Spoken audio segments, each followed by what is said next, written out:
Good morning, this is Laura with Adventure Dogs Academy, and I have Charlie here again, and today we are working on how to sit to say please. He's being very good right now, not leaping up even though he knows I have some cheese and some turkey in my hand, so I'm going to reward him.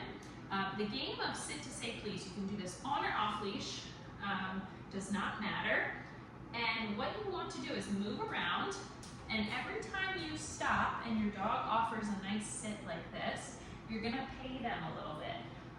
Charlie's a tiny guy, so his treats are like half the size of a pea. We're shooting for something smaller than pea size for dogs. Yes. So I'm gonna move around, and every time I stop and he sits, I'm gonna reward. Now notice that I'm not verbally asking him to sit. I'm not saying, Charlie, sit, every time I stop. I want this to become a default behavior, meaning just an offered behavior that he chooses to do on his own, so that I don't have to micromanage him, so that his owners don't have to micromanage whenever he gets excited. I don't want them having to, good, touch is pretty exciting for him, so I'm gonna reward him for staying down after being petted like that. Now, I don't want his owners to have to constantly ask him to do something, sit, stay.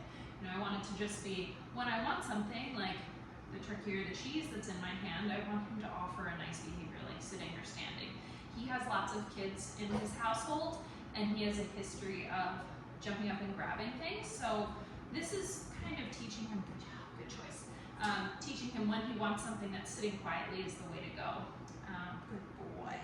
Now we can certainly make this more difficult by increasing my excitement level, by running around. I have the kids do this kind of at a faster pace. I am going to hold the treats, see how that's kind of elicited some jumping. I'm going to hold the treats up, and if he can remain in a sit or chooses to stand and not jump, then I'm going to pay that. Yes, so did you see that? He wanted to jump up, and he didn't. He made the choice to stay seated. Good boy. Good job. Jumping is a really natural behavior for dogs. You don't want to punish it harshly. He's doing it because he's excited, because he wants that food, he wants attention, he wants love, whatever. I don't ever want to crush that, but I do want to teach an alternative so that he isn't scratching people, so that he isn't taking food from anyone's hands. There's a safety component to it. So that, I'm just going to pull my hand away. It was a little too difficult for him. That was my mistake. See if I can set him up again. Good boy.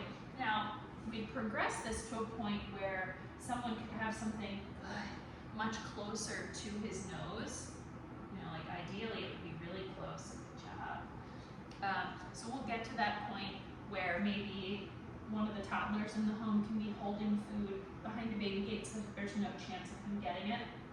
And work up to toddler walking by with food in hand, and he holds a sit where he just walks alongside them. Good. But this was just kind of an introductory session today to keep things really easy and keep